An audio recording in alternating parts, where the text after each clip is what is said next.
네, 제9장 주주총회에 대해서 살펴보겠습니다.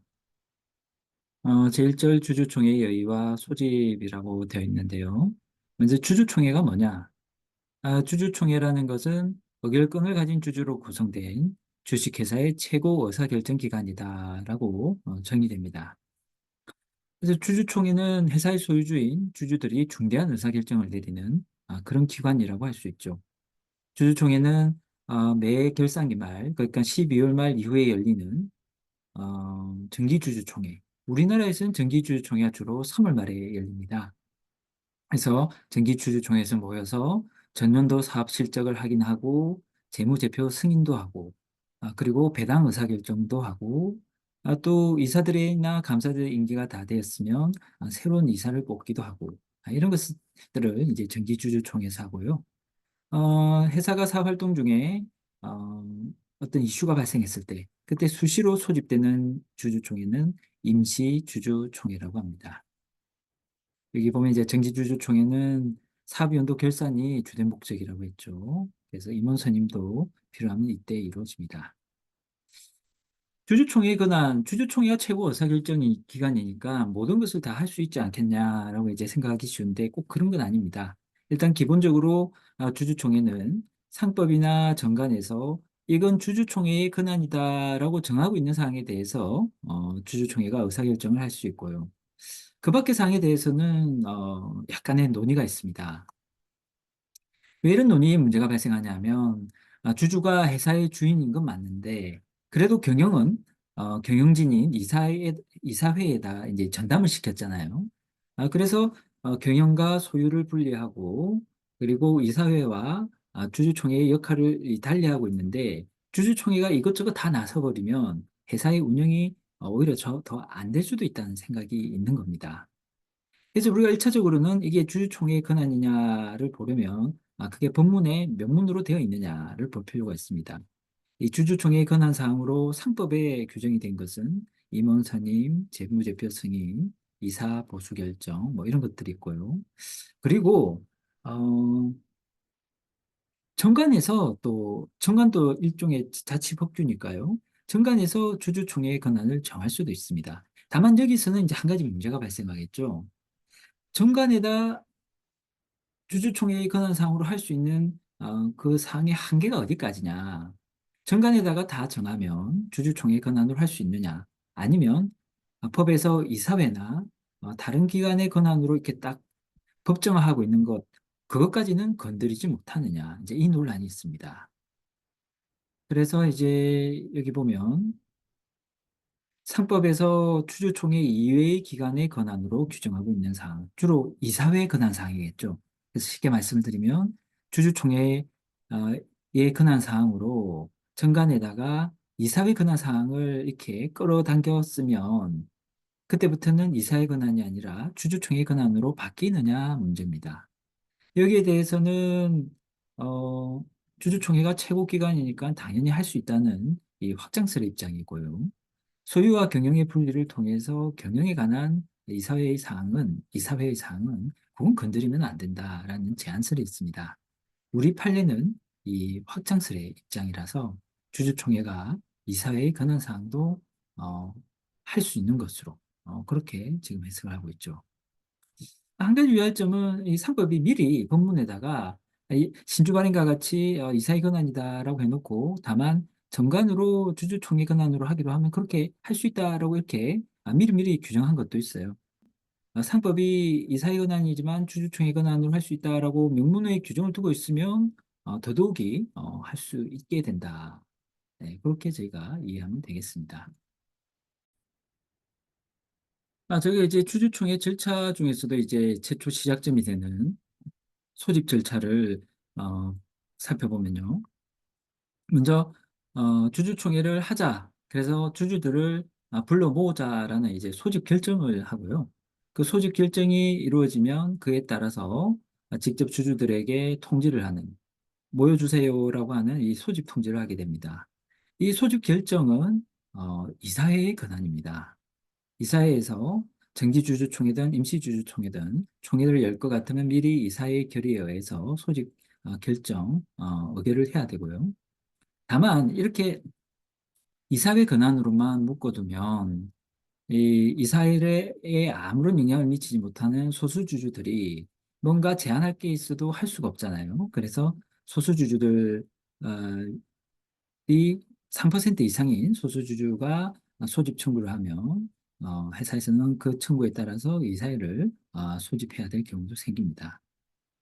두 번째로 이제 소집 통지 단계는 이 소집 통지 기간을 2주 정도 줘서 이 기간 동안 주주들이 주주총회에서 어떤 사항이 논의될지를 소화할 수 있게 하고 그러한 이해를 높이기 위해서 목적 사항을 반드시 소집 통지서에다가 명시하도록 하고 있습니다. 목적 사항이라는 것은 어떠한 주제로 할 것이고 그래서 찬반 투표를 해야 되는 구체적인 사항이 무엇이고 그리고 이러한 일정이 어떤 순서로 가느냐를 이제 적어야 되는 거고요. 다만 이게 상당히 번거롭고 복잡한 절차가 될 수가 있어서 소규모 회사나 상장 회사에 대해서는 일정한 간소한 절차를 인정해 주고 있습니다. 그래서 그 자세한 내용을 한번 교재를 통해서 정리를 해보면요. 주주총회 소집권자는 여기 이사회가 한다라고 나와 있고요. 구체적으로는 이제 어, 대표이사가 소집 결정에 따라서 구체적인 집행을 하게 됩니다. 근데 이제 소수주주들이 소외되는 경우가 있으니까 3% 이상의 주식을 가진 주주는 이사에다가 어떤 목적 사항과 이유 때문에 민시주주총회 소집을 해줬으면 한다라고 청구를 할 수 있고 회사가 움직이지 않으면 법원의 허가를 받아서 직접 소집할 수도 있습니다. 소집 통지는 여기 나와 있는 것처럼 주주총회일 2주 전에 각 주주에게 해야 되고 서면이나 이제 우편이 되겠죠. 전자문서, 이메일로 할 수도 있습니다. 다만 이 이메일로 발송하기 위해서는 주주의 동의를 받아야 됩니다. 다만 이 주주의 동의를 받기가 쉽지가 않죠. 예, 그래서 실무상으로는 이 이메일에 의한 소집 통지가 거의 쓰이지 않고 있습니다. 이 소집 통지는 상당히 중요한 의미를 가지는데요.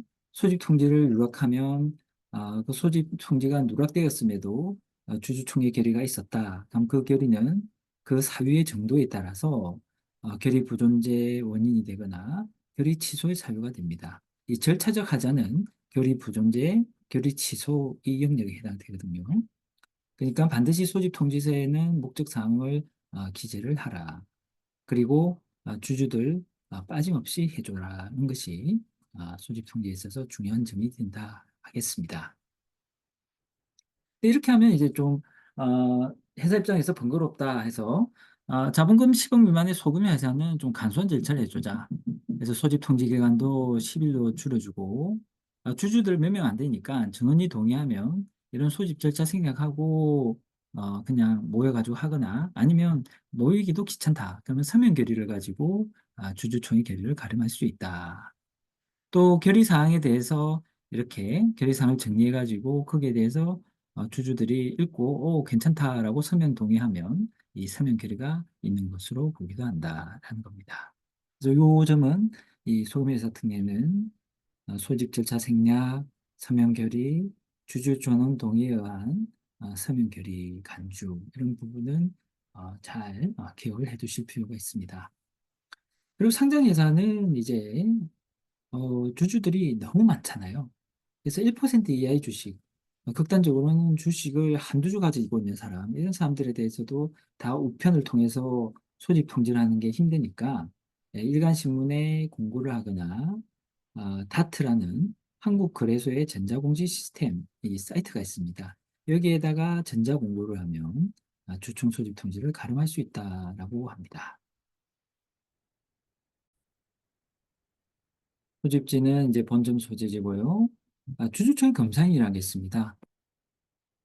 주주총회 검사인이라는 거는 이제 주주총회에 사용되는 이사 제출 서류, 감사 보고서가 잘못된 내용이 있을 수 있잖아요.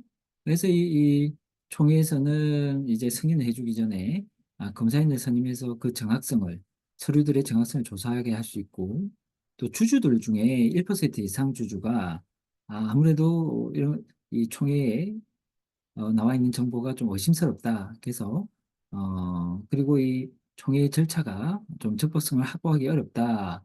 이런 경우에 이 법원에 검사인 선임을 청구를 해서 총회 전부터 이 검사인의 어떤 견제를 할 수 있도록 하는 이런 제도도 있습니다. 네, 그 다음 내용이 이제 주주 제한권인데요. 우리가 앞서 본 주주총회 소집은 이사회 주도로 이루어지기 때문에 그 주주총회의 사안도 이사회가 결정한 의제와 의안이 나오게 됩니다. 하지만 소수주주들 입장에서는 또 자신들의 의견을 제안을 해서 전체 주주의 동의를 받아서 실행하고 싶은 부분도 있겠죠. 그래서 이러한 소수주주들의 의제와 의안을 제안할 수 있는 권리를 인정하고 있는 것이 이 주주 제한권입니다.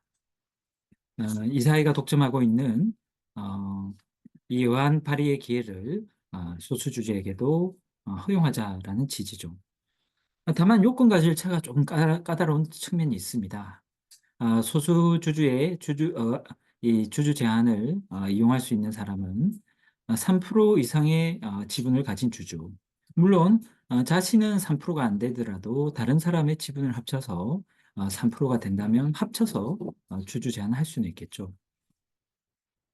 그리고 상장회사의 경우에는 1000분의 10 이상, 즉 1%죠. 1% 이상이어야 하고 6개월 전부터 계속해서 해당 주식을 보유하고 있어야 합니다.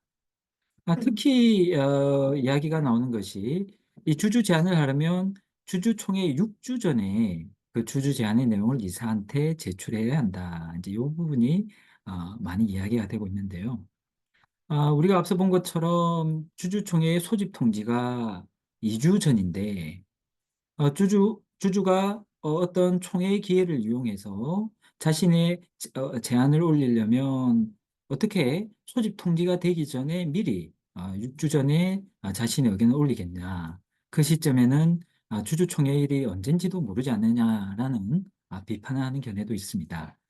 그러니까 이제 다른 갑작스럽게 임시 주총을 여는 경우에는 이 주주 제한을 활용하기가 상당히 어렵겠죠. 그래서 주주 제한이 이용되는 경우는 주로 정기총회처럼 어느 정도 주주총회를 예상할 수 있어서 충분히 시간의 여유를 두고 6주 전에 주주 제한을 하거나 또는 앞서 본 주주총회 소집 청구권이 3% 이상의 주주에게 있다고 했죠. 그러니까 자기가 주주총회 소집 청구를 하면서 주주 제한을 같이 한다면 이 6주 전 요건을 충족시킬 수 있을 겁니다. 하지만 이 주주 제한을 한다고 해서 회사에서 모두 받아들여야 되는 것은 아니고 그 내용이 문제가 있을 경우에는 주주 제한을 거부할 수가 있습니다. 그 거부 사유를 보면은 법령, 법령에 위반하거나 또 대통령령에 으로 정한 사유에 위반하는 경우인데요. 대통령령으로 정하는 사유에 위반하는 경우는 이제 부결된 사안을 3년 내에 다시 제안하거나 개인의 고충 사항이거나 소수주주권에 관한 사항이거나 상장회사의 임원의 해임 또는 실현 불가능하거나 거짓 이유, 명예훼손상 뭐 이런 것을 하고 있습니다. 그래서 이런 거부 사유가 없으면 주주 제한의 내용은 주주총회 목적 사항으로 반영이 돼야 되고 또 주주 제한자가 주주총회에서 당의 의안을 설명할 기회가 부여되어야 합니다. 그러면 이제 주주총회가 열렸을 경우 주주들이 주주총회에서 의결권을 행사하는 내용과 방법에 관한 부분을 살펴보겠습니다. 이 의결권 행사는 이 한 주마다 한 개의 의결권이 인정되죠. 이것을 이제 일주 일 의결권 원칙이라고 합니다. 일주 일 의결권 원칙이 성립되게 된 이유로는 이 주주가 주식을 많이 가졌다는 것은 이 회사와의 재산적 이해관계가 더 많이 있다는 거, 더 크다는 거죠. 적게 가진 사람은 이해관계가 적어지고 많이 가진 사람은 이해관계가 커지니까 이해관계가 큰 주식을 많이 가진 사람이 목소리가 더 커야 한다. 즉, 의결권을 더 많이 허용해야 된다라는 그런 논리에서 일주일 의결권 원칙이 인정됩니다. 결국 의결권의 크기는 주식의 개수에 비례하게 되죠. 이런 일주일 여객권 원칙이 우리 상법에 아주 중요한 기본 원칙이고요. 다만 이런 어길권 행사를 하는 방법에 관해서 우리 상법은 여러 가지 다양한 방법을 허용하고 있습니다. 왜냐하면 주주들은 경영에 참여한 사람들이 아니기 때문에 자기가 일상생활을 하다가 주주총회에 와서 어길권 하는 행사하는 것이 쉽지가 않기 때문입니다. 그래서 이제 주주총회에서의 어길권 행사 방법을 다양하게 함으로써 주주총회 활성화를 꾀하고 있는데요. 그 방법을 한 개관에서 보면 이렇습니다. 이렇게 어결권의 대리 행사를 인정하고 있고요.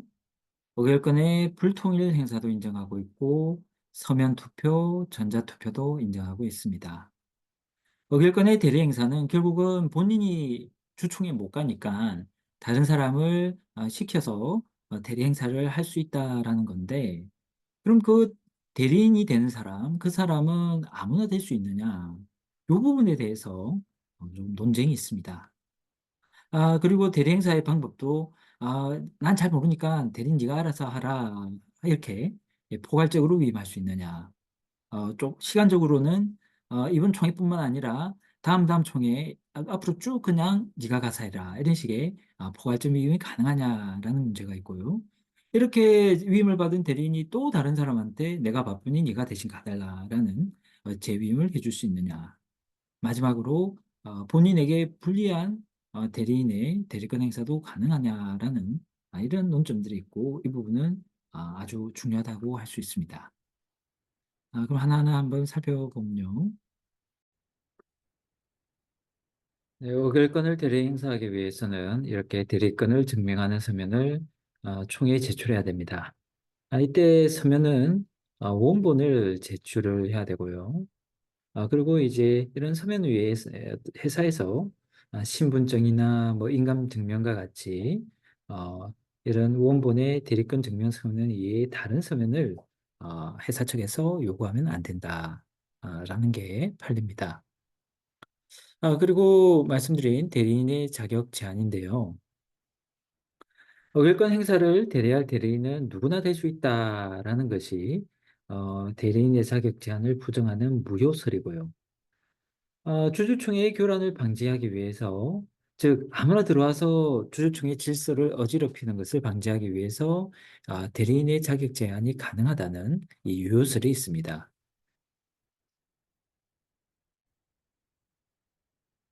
그 전제는 여기 나와 있는 것처럼 대리인의 자격을 정관으로 주주로 제한하겠다라는 전제죠.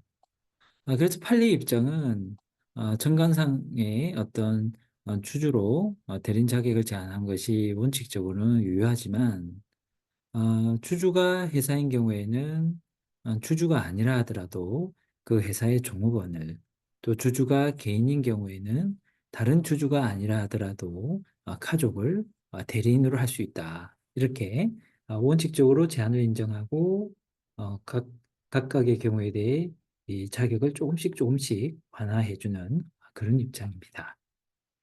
그래서 이런 부분은 제가 잘 기억을 하고 있어야 되는 부분이죠.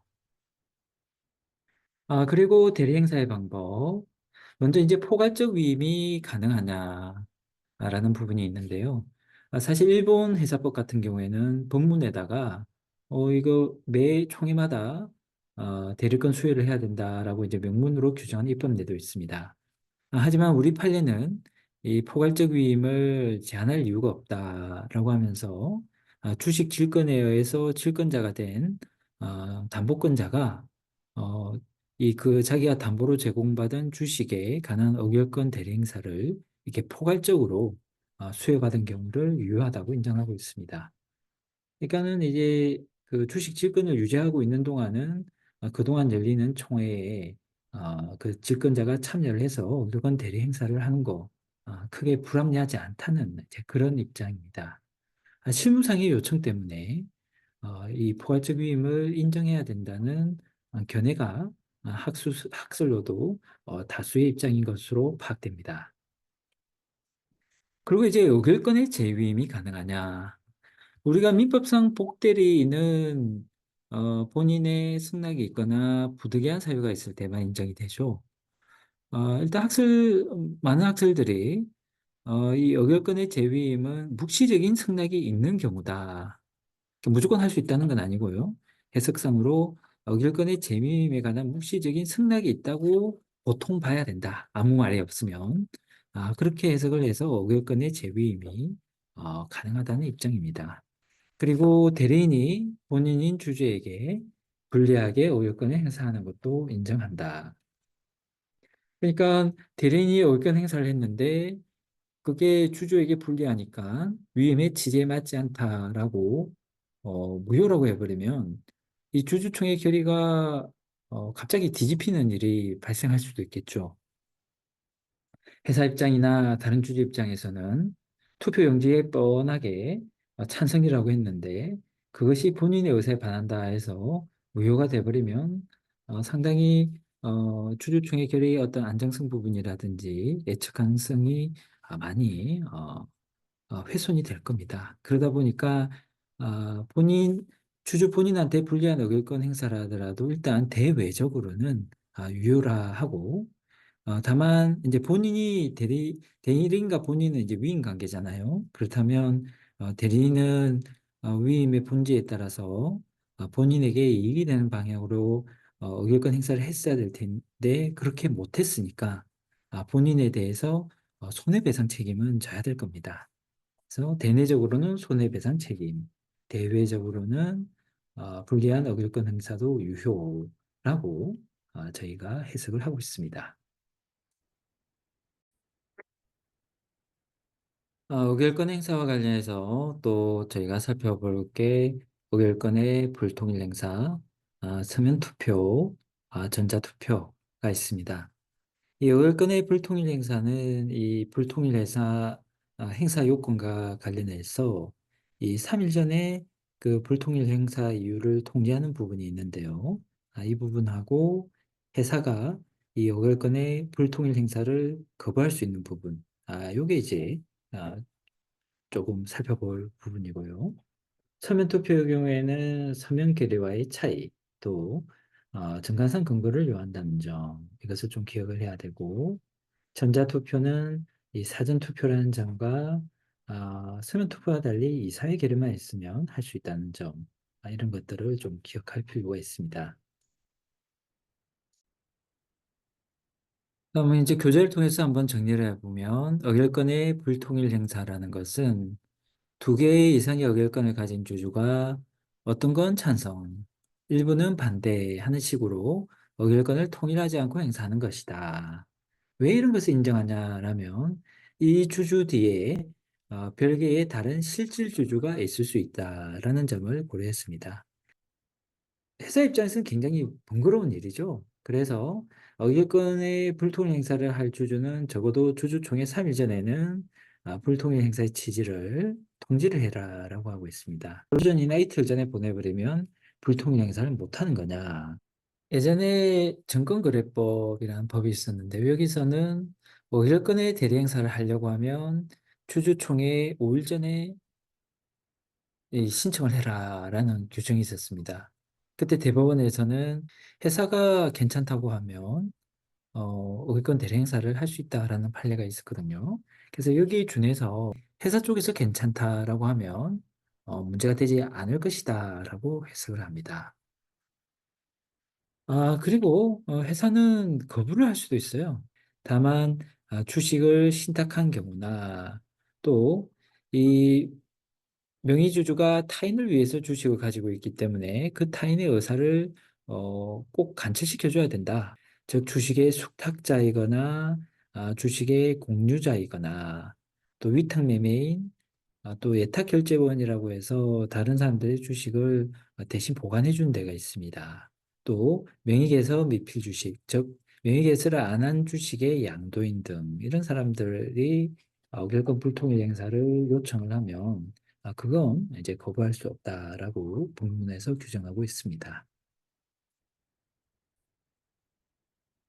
그다음에 이제 서면 투표인데요. 서면 투표는 주총에 출석하지 않고 서면에 의해서 의결권을 행사하는 것을 말합니다. 그러니까 주총은 열렸는데 거기에 참석하지 않고 서면 투표를 해서 이제 우편 같은 걸로 이제 보내는 거겠죠. 서면 결의. 이건 아예 총회 개최를 하지 않고 서면만으로 결의하는 것을 서면 결의라고 하고요. 서면 투표는 어, 원래는 총회가 지금 어딘가에서 열리고 있는데 자기만 참여하지 않고 서면 투표를 해서 이제 보낸다라는 거죠. 그래서 이런 서면 투표를 인정하려면 정관에 그 근거를 둬야 되고 소집 통지 시에 이 서면 투표를 위한 서류와 참고 자료를 첨부해야 된다라고 되어 있습니다. 그래서 서면 투표, 서면 의결, 결의, 그리고 서면 동의의 차이점을 살펴보면 서면 투표 같은 경우에는 총회를 개최하지만 총회에 참석하지 아니하고 이 서면 투표를 하는 사람들이 있는 거고요. 서면 결의와 서면 동의는 우리가 앞에서 이 소규모 회사 특례에서 한번 살펴본 바가 있는데요. 이것은 총회를 아예 생략하는 거다.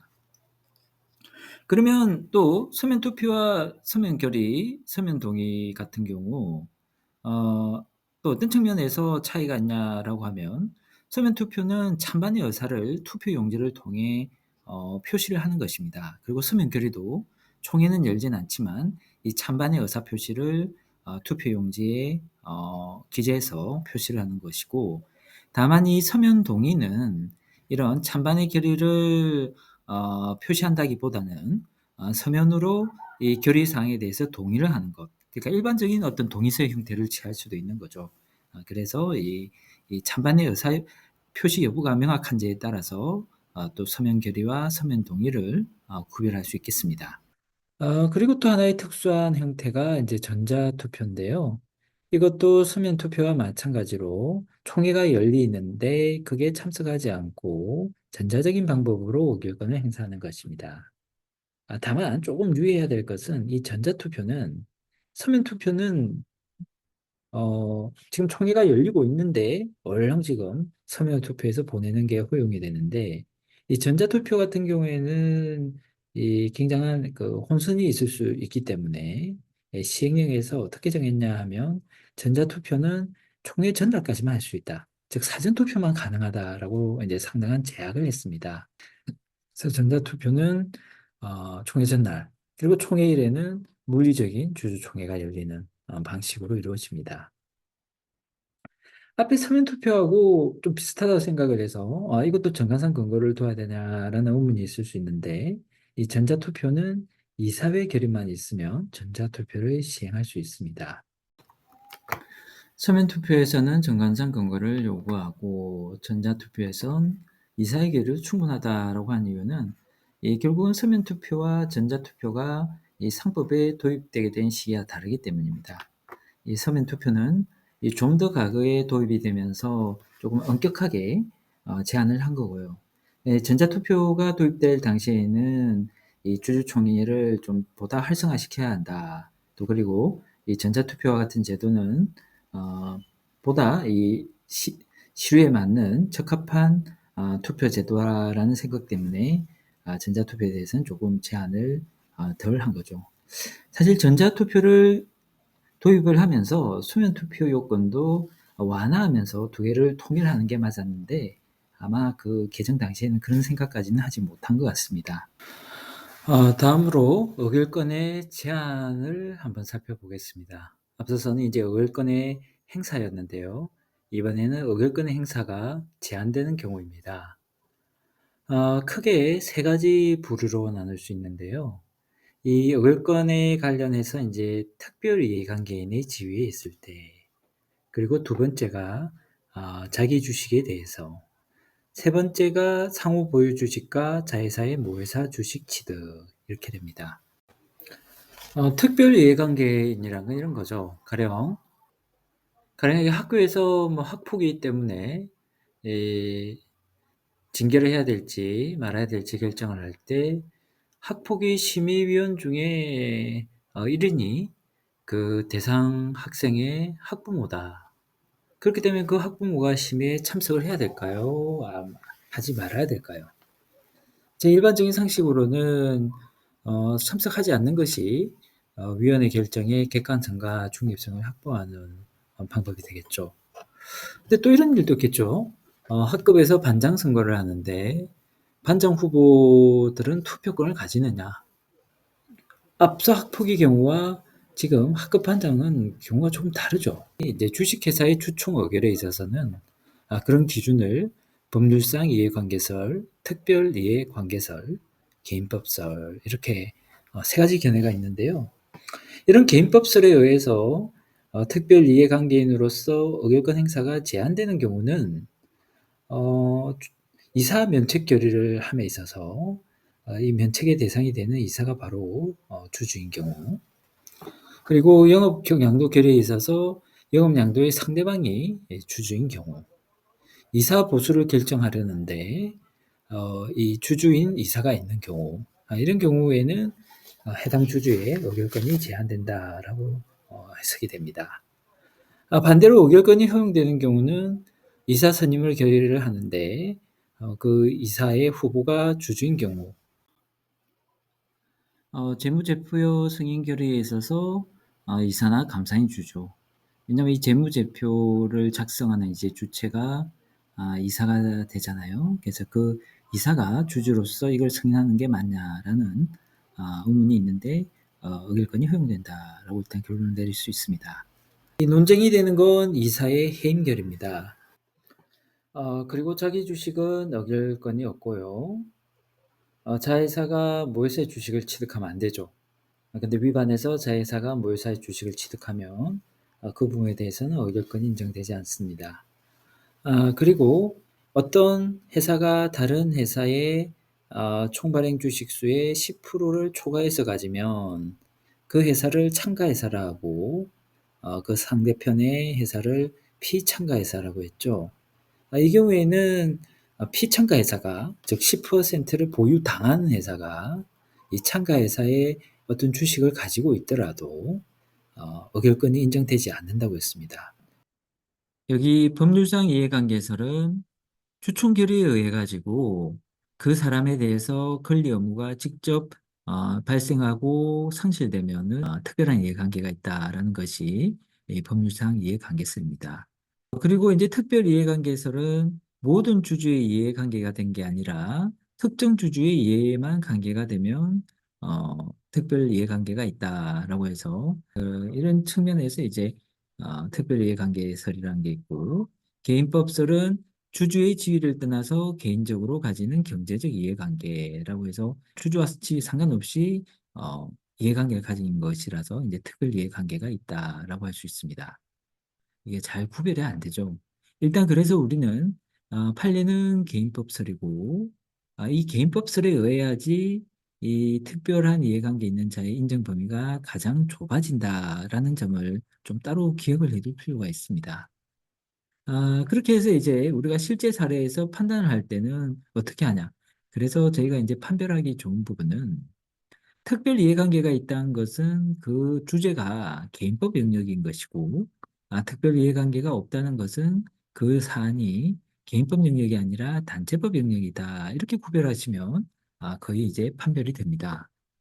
이사의 면책결의는 손해배상 책임과 관련된 거잖아요. 이사가 지는 손해배상 책임. 요거 손해배상 책임은 이건 개인법 영역이니까 개인법설에 따라서 특별 이해관계가 있다. 영업양도라는 것은 영업을 자산의 한 차원 더 높은 이 영업이라는 것을 양도하는 거, 매매계약입니다. 그래서 이것도 영업양도계약도 개인법 영역이니까 특별 이해관계가 있다. 이사가 보수를 결정하는 거, 요거 보수계약과 관련된 거죠. 이런 보수계약, 우리가 근로자와 임금계약하는 거하고 비슷한 범주죠. 그래서 역시 개인법 영역입니다. 그래서 특별 이해관계가 발생한다. 이렇게 보시고요. 이사를 선임하면 기관이 구성되는 거잖아요. 그렇기 때문에 이사 선임 결의는 기관 구성으로서 단체법 영역이다. 재무제표 승인 결의는 회사의 성과를 확정해서 배당을 하자는 거잖아요. 그러니까 이것도 배당 이거 한 사람한테 주는 거 아니죠. 단체법 영역이다. 이제 이사회임은 조금 특별한 성격이 있어서 해임이 있으면 이제 이사가 없어지니까 이 기관에 변동사항이 생기죠. 그래서 이런 측면은 기관 구성이니까 단체법 영역이다라고 볼 수도 있는데, 이 해임으로 인해서 위임 계약이 해지가 되고 또 경우에 따라서는 손해배상 문제가 또 나올 수 있습니다. 요건 이제 개인법 영역이죠. 그래서 요건 이제 들여다보기 나름이라서 이쪽 부분을 강조해서 특별 이해관계가 없다는 학설도 있고, 이쪽 부분을 강조를 해서 특별 이해관계가 있다는 해석도 있고요. 또 이제 경우를 나누어서 평상시라면 이 단체법 영역인데 그 이사가 개인적인 비리를 저지르면 그때는 손해배상이 이제 전면적으로 문제가 되니까 그 경우에만 이제 특별이해관계가 있다 이렇게 나누어서 생각하는 견해도 있습니다. 네, 그럼 나머지 부분 한번 살펴보면요. 이제 특별이해관계 있는 주주는 어길권을 행사할 수 없고 어길권의 대리 행사를 통해서도 행사할 수 없습니다. 그런데 만약에 주주 본인은 특별 이해관계가 없는데 대리인이 특별 이해관계가 있으면 어떻게 되냐? 그 경우에도 어길건 대리 행사 안 된다. 예, 왜냐하면 제가 앞에서 봤을 때 주주하고 대리인하고 이렇게 따로따로 가는 경우가 있었죠. 대리인이 주주의 본인의 이익에 반하는 어길권 행사를 허용하는 경우가 있기 때문에 이 대리인의 어길권 대리 행사를 어떻게 보면 좀 독립적으로 바라보고 여기에 문제가 있다라고 하면 이것조차도 대리 행사조차도 막아버린다. 그렇게 이해를 할 수 있겠습니다. 특별 이해관계 있는 주주가 의결권 행사를 하면 주주총회 결의 취소의 원인이 된다. 이렇게 됐고요. 이제 그다음 이제 주주총회 의사와 결의해서 의사 진행. 이것은 이제 이 조문 한번 보시면 되겠습니다. 질서 유지 의사로 연기 속행의 결의는 법조문 정도만 이해를 해도 충분하고요. 이제 결의 요건은 저희가 잘 기억을 하고 있어야 되죠. 주주총회 결의는 보통 결의와 특별 결의가 있는데 보통 결의는 출석 가반수, 발행 주식 총수의 4분의 1 이상, 그리고 특별 결의는 출석 3분의 2, 발행 주식 총수의 3분의 1 이상이고 이 특별 결의를 요구하는 경우를 알아두면 좋습니다. 그래서 주식 분할, 주식 매수 선택권 부여, 포괄적 주식 교환 이전, 영업 양수도, 사후 설립, 이사 감사 해임, 액면 미달 발행, 정관 변경, 자본금 감소, 전환 사채, 신주고 인수분부 사채의 제3자 발행, 요 정관상 근거가 없을 때죠. 해산, 계속, 합병, 분할, 분할 합병. 이런 것 저희가 배운 내용도 있고 배우지 않은 내용도 있는데 이런 것을 암기할 수 있으면 상당한 이제 도움이 되겠죠. 특별결의의 의결 정족수는 3분의 2, 3분의 1인데 특별결의의 의결 정족수는 정관에 의해서 강경할 수 없다라고 저희가 저기 통설적으로 이해를 하고 있습니다. 특별 결의는 애써서 올려놨는데 그걸 강경해버리면 허사가 되니까요. 여기서 이제 의결정족수 개념을 조금 설명을 드리겠습니다. 과거에는 우리 주주총회 보통 결의는 출석 의결권 가반 찬성, 총 의결권 2분의 1 이상 출석이라고 해서 이렇게 총 의결권 2분의 1 이상이 출석해야지 그때부터 이제 결의에 착수할 수 있다라고 하고 이걸 이제 의사가 성립하기 위한 의사 정족수라고 했습니다. 그리고 출석 가반이 찬성해서 결과적으로 찬성이라는 결과가 도출되는 것, 즉 의결이라는 최종 결과가 나오는 것, 이것을 의결 정족수라고 결의 성립 요건이다. 그래서 반은 출석해야지 결의에 착수할 수 있고 그 가반이 또 결의를 하면 결의가 성립한다. 이렇게 이해를 하고 있었는데요. 이 여사 정족수 요건을 삭제를 했습니다. 삭제를 하고 의결 정족수만 일단 남겨둬서 출석 의결권 가반이 찬성하면 의결이 성립한다라고 했고 이렇게 하면 이제 출석한 사람이 너무 적어져 버리면 이 의결 결의의 대표성이 없어지잖아요. 그러다 보니까 결의 추가 요건이다라고 해서 발행 주식 총수의 4분의 1 이상이 찬성하는 결과가 돼야 된다. 그래서 의사정족수를 없애고 발행 주식 총수라는 이 추가 요건을 더하게 됩니다. 그래서 이제 이런 점을 저희가 또 상식적으로 알아두는 게 좋겠습니다. 그리고 이제 발행 주식 총수에 아예 들어가지 않는 거, 그리고 의결권 정족수, 의결권 정족수란 건 요 출석 3분의 2, 그리고 출석 가반수 이걸 의미하죠.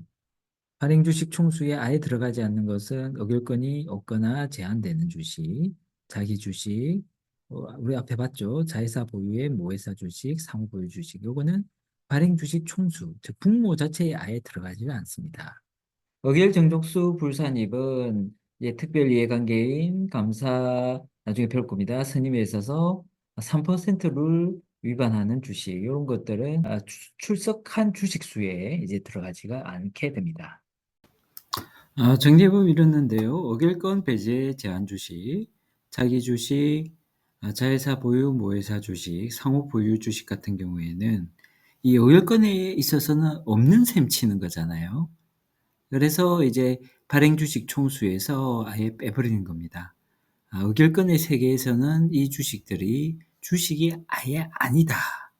그래서 주식 총수에서 아예 빼버리는 데 반해서 특별 이해관계인이 소유하는 주식이나 3% 룰이 적용되는 주식은 주식은 주식인데 다만 특별 이해가 발생할 때만 의결권이 잠깐 제한당하고 또 감사나 감사위원을 선임할 때만 3%를 초과하는 지분에 대해서 의결권이 잠깐 제한이 당하는 겁니다. 그렇다 보니까 이제 발행 주식 총수에서 아예 뺄 수는 없고요. 다만 그 사안에 있어서 잠깐 빼주는 거죠. 잠깐 출석을 안 하고 잠깐 나가 있는 겁니다. 그래서 발행 주식 총수에는 산입을 하고 출석 의결권의 수에는 뺀다. 이렇게 구별하시면 되겠습니다. 사부설립은 주총 특별결의 사항이죠. 사부설립이라는 건 저희가 한번 회사 설립할 때 이미 한번 본 적이 있는데요. 변태 설립 사항과 관계해서 이제 이것을 참고적으로 추가해서 봤죠. 그래서 사부설립이라는 것은 회사가 성립한 후 2년 내에 그래서 회사가 성립해서 그리 오래되지 않은 시기에 자본금의 5% 이상이나 되는 대가로 영업재산을 취득하면 이걸 사후설립이라 한다. 그래서 사후라는 것은 회사가 성립한 후를 의미하고 뒤에 설립은 설립에 준하는 행위다. 회사가 이미 설립했는데 개업할 때만큼의 어떤 큰 자산을 취득하는 거. 요거는 뭔가 문제가 있을 수가 있으니까 주총특별 결의를 받으라는 겁니다. 현물 출자는 현물을 출자하다 보니까 과대 계상할 위험이 있다고 했죠. 그래서 출자에 관한 인수 계약이 있고 납입을 할 때 이것을 법원에서 선임한 검사인이 조사하는 것이 원칙이라고 했습니다. 이게 이제 부담스럽죠. 과대 계상을 하고 싶었는데 법원에서 검사인이 나와서 조사까지 하니까 요거는 이제 벗어나고 싶다라고 해서 어떤 탈법 행위를 하냐 하면은 이렇게 내가 출자에 준하는 행위를 하겠다. 현물 출자에 준하는 부동산을 회사에 주겠는데 이 회사 성립 전에 바로 납입을 해버리면 검사인이 나와서 검사를 하니까 아, 이 현물 출자의 이행을 성립하고 나서 나중에 할게. 그러면 검사인이 안 나올 거 아니냐. 이렇게 해서 이제 재산 인수라는 게 생겼죠. 그런데 우리 상법을 보면 어떻게 한다? 이 재산 인수도 결국은 이 현물 출자와 실질은 같은데 이 검사를 피하려고 이행을 성립 이유로 뒤로 늦췄으니까 여기에 대해서도 검사를 하겠다라고 한 거잖아요. 그리고 요거는 현물 출자와 마찬가지로 변태 설립 사항으로 이 정관에다 딱 못을 박아서 다른 사람들이 이런 사실이 있었다는 걸 확인하게 해라라는 거잖아요.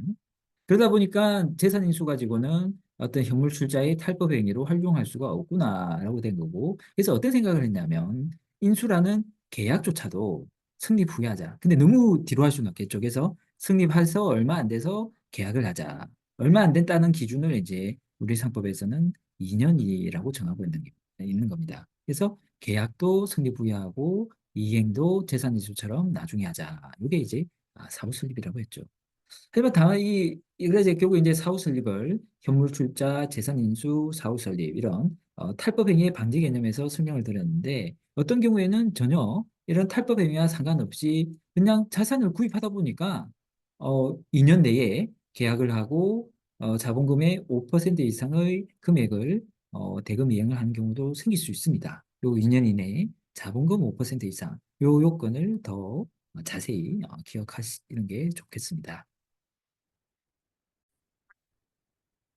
네, 그럼 이제 주주총회 결의의 하자 부분을 마지막으로 살펴볼 건데요. 이 주주총회 결의에 하자가 있다라고 하면 그 하자의 종류에 따라서 결의 취소의 소, 무효 확인의 소, 부존재 확인의 소, 부당 결의 취소의 소, 이 네 가지 하자를 다투는 수단이 있습니다.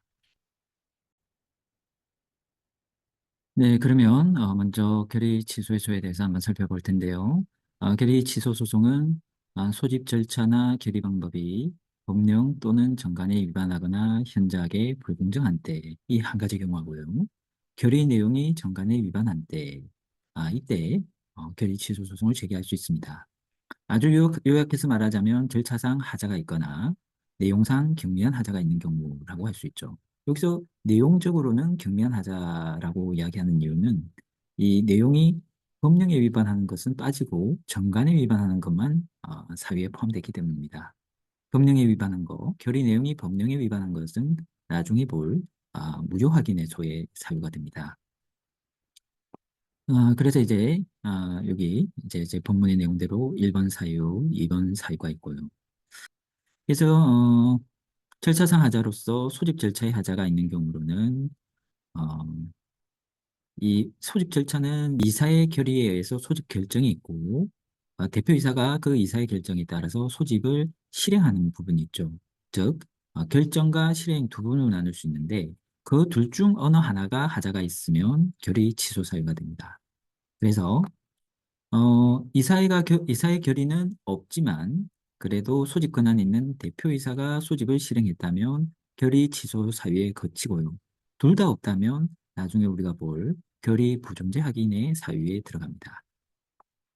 그리고 둘 중 하나만 있으면 되니까 소집 결정은 있는데 대표이사 아닌 자가 소집하면 이것도 이제 결의 취소 사유가 되죠. 그리고 일부 주주에 대해서 소집 통지를 흥결한 경우 그래서 이제 그럼 일부가 어디까지가 일부냐, 요 부분이 문제가 될 수 있는데, 제가 이 판례는 41% 주주에게 소집 통지를 하지 않으면 이것도 취소 사유라고 봅니다. 41%면 제법 많은 수치인데, 부존재까지는 아니고, 어, 이 취소 사유에 그친다라는 것이 일단 확인되는 판례의 어떤 한계선입니다. 그리고 또 결의 취소 사유로서 아, 이번에는 이제 소집 절차가 아니라 결의 방법 이 두 가지로 나눠서 생각하는 게 좋습니다. 결의 방법에 하자가 있는 경우로는 어길권 없는 자가 어길권을 행사한 경우 그리고 이제 총회 소집 통지서에 기재되지 않은 목적 사항에 관하여 결의한 경우 주주의 회의장 입장을 부당하게 방해한 경우 이런 정도는 저희가 꼭 기억을 할 수 있도록 하는 게 좋겠습니다. 그리고 결의 취소의 소의 원고는 주주이사 감사에 한한다. 원고 적격을 두고 있죠. 그러면 소의 성질은 형성의 소송입니다. 형성소송이고요. 그리고 피고는 해사만이 될 수 있다. 그리고 제소기간은 결의일로부터 2월 내이다. 좀 세부적으로 알아둬야 될 것이 이 원고 중에 주주가 있는데 자기가 실컷 하자 있는 주주 총회 결의에 가서 찬성표를 던진 사람이다. 그렇게 한 주주도 결의에 참가한 주주도 원고가 될 수 있다는 것이 판례의 입장입니다. 이 원고라는 사람이 이사에 선임되고 싶어 한 사람이었어요. 그래서 이 원고를 이사에 선임할 건지 말 건지에 관한 주주총회에 안건이 올라왔고 원고는 당연히 자신이 이사가 되고 싶으니까 찬성표를 던졌겠죠. 그런데 어떻게 됐을까요? 이사 선임 안건이 부결이 돼서 이사가 되지 못합니다. 찬성표까지 던진 주주지만 충분히 불만을 품고 그 결의의 하자에 대해서 좀 다툴 수가 있는 부분이 있는 거죠. 그리고 이 선임한 주주총회 결의가 있는데 그 이사가 이제 대표이사가 됐어요. 이 대표이사가 이 주주총회 결의 취소 소송과 이제 밀접한 관계가 있잖아요. 그러면 강사 같은 사람을 대신 회사를 대표하도록 해서 소송을 진행해야 되는 거 아니냐라는 의문이 있을 수 있는데 그건 아니다. 대표이사가 관련된 그런 주주총회 결의 취소 소송도 대표이사가 회사를 대표한다. 그렇게 저희가 보시겠습니다. 그리고 이제 결의 취소 소송의 가장 큰 특징은 재량 기각이란 겁니다. 이 경미한 하자에 대한 남수를 좀 방지할 필요가 있다. 주주가 10,000명인데 그중에 한 사람한테 1%도 안 되는 0.001%를 가진 한 사람의 주주에게 소집 통지를 누락했다. 그것도 결의 취소 원인은 되죠. 하지만 그런 경우 취소해도 무효하거나 또 이미 가 집행된 경우에는 법원이 재량으로 취소 소송의 소는 기각할 수 있다라는 것이 재량 기각 규정의 취지입니다. 그 다음은 이제 결의 무효 확인 소송인데요. 결의 무효 확인 소송은 이 결의 부존재 확인에서와 함께 상법 제380조에 함께 이렇게 묶여서 규정이 되어 있습니다. 이 결의 무효 확인에서는 내용상 하자에 관한 것이고 정관 위반을 제외한 이 법령 위반의 경우에 제기할 수 있는 소송입니다. 그래서 이제 우리가 상법에서 배운 법 규정이나 회사법의 원칙, 가령 이제 주주평등 원칙이나 주주유한 책임에 반하는 거, 또 주주총회의 권한이 아닌 이사의 권한 사항인데 무단히 이사의 권한을 이제 행사를 한 경우라든지 강행법규, 선량한 포럼적 등 어떤 다른 법 원칙에 반하는 경우에도 이 결의 무효 확인의 소를 제기할 수 있습니다. 그래서 이제 여기 보면 아까 결의 취소 소송에서 본 것과 같은 또 원고 적격이라는 게 따로 없어요. 그래서 결의 무효 확인 소송을 제기할 만한 이 확인의 이익이 있는 자는 누구든지 이 무효 확인의 소송을 제기할 수 있고 그런 확인의 이익이 있는 자로는 주주총회 결의에서 해임당한 자, 해임당한 이사 이런 사람들이 자기를 해임한 주주총회 결의가 하자가 있다, 무효다라고 이렇게 어, 추정할 수 있는 원고가 될 수 있습니다. 또 피고는 해사로 한정된다라고 했죠. 그리고 결의 무효 확인 해소에 대해서는 제소 기간에 제한이 없다. 앞서 결의 취소 소송은 제소 기간이 2개월이었죠. 2개월 좀 짧은 기간입니다. 저희가 신주 발행 무효 소송이라든지 이런 것들은 이제 6개월이었잖아요. 네. 그리고 이제 결의 무효 확인의 소송과 이 결의 부존재 확인 소송에 대해서 이게 회사법상의 형성소송이냐 아니면 민사소송법상의 일반적인 확인소송이냐라는 이제 견해가 대립됩니다. 다 이제 형성소송이라고 볼 측면도 일부 있고요. 확인소송이라고 볼 측면도 일부 있습니다. 근데 일단은 저희 판례는 이 확인 소송으로 보고 있다. 그래서 제가 혼동하지 않도록 판례는 무효와 부존재 확인 해소에 대해서 확인 소송을 취하고 있다라고 좀 기억해 두실 필요가 있겠습니다. 이제 결의 부존재 확인 해소로 넘어가는데요. 결의 부존재 확인 해소는 소집 절차 또는 결의 방법, 즉 절차상의 하자만 다루는 것이고 총회 결의가 도저히 존재한다고 볼 수 없을 정도의 매우 중대한 하자죠. 어떻게 보면 이 중대한 하자가 있는 것을 이유로 한다라고 합니다. 그래서 판례에서 결의 불존재 확인에 소가 인정되는 경우로는 어, 이사의 결의도 없고 또 소집할 권한도 없는 그러한 사람이 총회를 소집한 경우, 소집 통지를 대부분의 주주한테 하지 않은 경우, 또 전혀 총회를 개최하지 아니하고 회의 의사록을 작성한 경우, 결의 부존재로 볼 만한 그리고 이제 이런 경우에 대해서 중대한 하자가 있었다는 점은 그 주장을 하는 이제 주주가 증명을 책임을 진다라고 하고 있습니다. 당사자는 무효 확인 소송과 마찬가지로 확인의 이익이 있으면 누구라도 결의 부존재 확인 요구할 수 있고요. 여기 5기입니다. 그래서 결의에 찬성한 주주도 무효 확인 때처럼 부존재 확인의 소를 제기할 수 있고 그리고 이 판례는 그 각주 347 판례 이 부분은 그냥 좀 삭제를 해주세요. 이 부분은 개정상법 오래전에 개정된 우리 상법 태도와 이게 일치 않는다라고 이게 명확하게 확인이 되지 않는 판례라서 이건 삭제를 해주시고 주식을 양도하는데 명의개설을 하지 않은 주주는 부존재를 구할 이익이 없다라고 하고 있습니다. 과거의 판례긴 한데 지금 우리가 회사에 대한 관계에서는 명의주주만이 주주권 행사할 수 있다는 그런 입장하고도 이제 일치를 하죠. 그래서 이 판례는 잘 기억을 해두시고 이미 이사가 퇴임했다 하더라도 또 해임되었다 하더라도 그러한 이사들이 부존재 확인을 구할 수 있는데 다만 스스로 사임한 이사는 확인의 이익이 없다라는 것이 판례입니다. 그 밖에 제소기간, 절차, 판결의 효력 이 판결의 효력은 무효 확인 소송에서도 이제 소급표와 대세효가 있고 취소 소송에서도 이제 그러는데요. 이게 무효 확인 소송과 동일하다.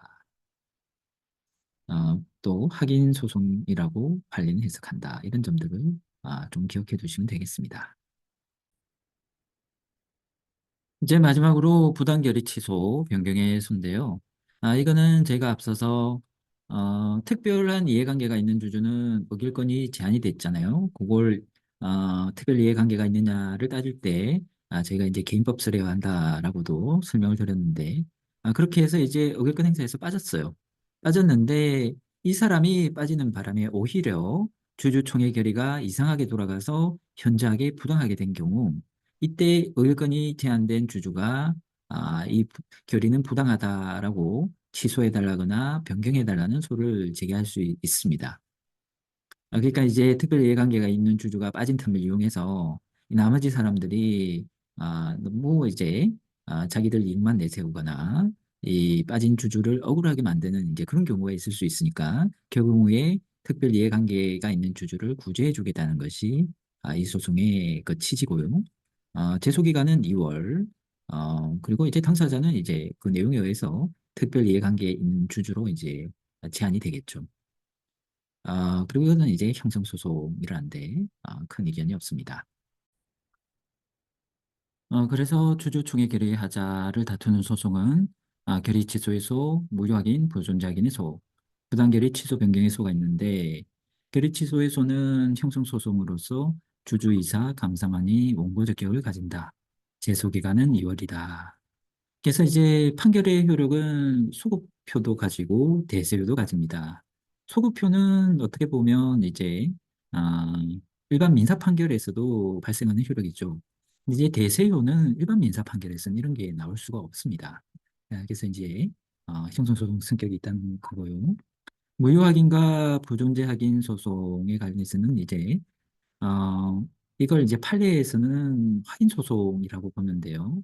그 이유가 이제 제소 기간도 없고 원고 적격도 따로 없어서 민사소송법상 확인의 이익이 있으면 다 이걸 제기할 수 있지 않느냐라는 입장이죠. 하지만 이제 이러한 확인 소송설하고 조금 상반되는 것이 대세효죠. 그리고 이제 부당결의 취소 변경에서는 특별 이해관계 있는 주주가 억울하게 부당한 결의를 당했을 때 그래서 제소기간은 2월이고 형성소송에 속한다라고 말씀드렸죠. 그리고 이제 주주총회 결의 하자에 따라서 이렇게 부존재, 결의 취소, 무효확인 갈리는데 그 사유가 사실 좀 복잡하게 되어 있습니다. 그래서 이제 가장 깔끔한 것이 부존재 확인 소송이라서 부존재 확인 소송은 이 절차상 하자만을 다루고 그 절차상 하자 중에서도 매우 중대한 절차상 하자만을 부존재 확인 소송은 사유로 하고요. 결의 취소 소송은 대부분은 절차상 하자지만 내용상으로 정관을 위반한 것까지 이 결의 취소 소송이 가능합니다. 그래서 이렇게 쭉 피어져 나온 이 형태를 얘가 이제 결의 취소 소송 사유에 이제 미치는 영역이죠. 그러면 아주 중대한 건 아니고 일반적인 절차상 하자 그리고 내용상으로는 정관 위반 이것이 결의 취소 사유다. 무효확인 소송이 이제 가장 좁은데요. 법령 위반에 관한 내용상 하자만 무효확인 소송 사유입니다. 결의 취소는 절차상으로 현저히 불공정한 것까지 포함을 하지만 이 내용상 현장 불공정은 결의 취소에도 무효확인에도 다 속하지 않고 이렇게 따로 떨어져 나와 있죠. 잘투만한 것이 아니다라는 입장인 거죠. 마지막으로 이제 소집 절차의 하자, 결의 방법의 하자 이 부분에 있어서 조금 취소 사유냐 부존재 사유냐 좀 헷갈리는 부분이 있어서 따로 정리를 해봤습니다. 소집 절차는 이사회의 소집 결정과 여기서 이제 읽어볼까요? 소집 결정과 소집 실행이 있죠. 그래서 소집 결정과 소집 실행 다 문제가 있다. 그래서 이사의 결의도 없고 대표이사 아닌 자가 소집을 실행하면 결의 부존재가 되지만 이 중에 하나가 만족되지 않고 나머지 하나는 충족된다. 그래서 이사의 결의는 없지만 대표이사가 소집하거나 대표이사가 아닌 자가 소집하긴 했지만 이사의 결의는 있었다라고 하면 이 결의 취소 사유에 갇히게 됩니다. 또 소집 절차에는 이제 소집 통지라는 게 필요하잖아요. 근데 일부 주주에 대해서 소집 통지를 판결했다면 그건 크지 않은 거니까 결의 취소 사유고 그 일부가 어느 범위까지냐. 일단 판례상으로 확인되는 거는 41%까지도 일부 주주로 봐서 이제 결의 취소 사유다라고 하고 있습니다. 하지만 이론상으로는 대부분의 주주한테 소집 통지를 한결했다면 결의 부존재가 될 수 있다. 그리고 이제 소집 절차 말고 절차상 하자를 따질 수 있는 게 이제 결의 방법의 하자인데요. 어길권 없는 사람이 어길권 행사했다? 당연히 하자가 있죠. 일반적으로 이 어길권 없는 자가 주주총회에서 어길권 행사한 경우는 사실 매우 일부가 이해에 해당할 겁니다. 그래서 일반적으로는 결의 취소 사유다라고 할 수 있는데 아주 예외적으로 결의에 나온 사람들이 다 주주가 아니라거나 어길권이 제한되는 사람들이라면은 결의가 부존재하는 사유다라고 정리를 할 수 있습니다. 네, 이제 종류주주총회입니다.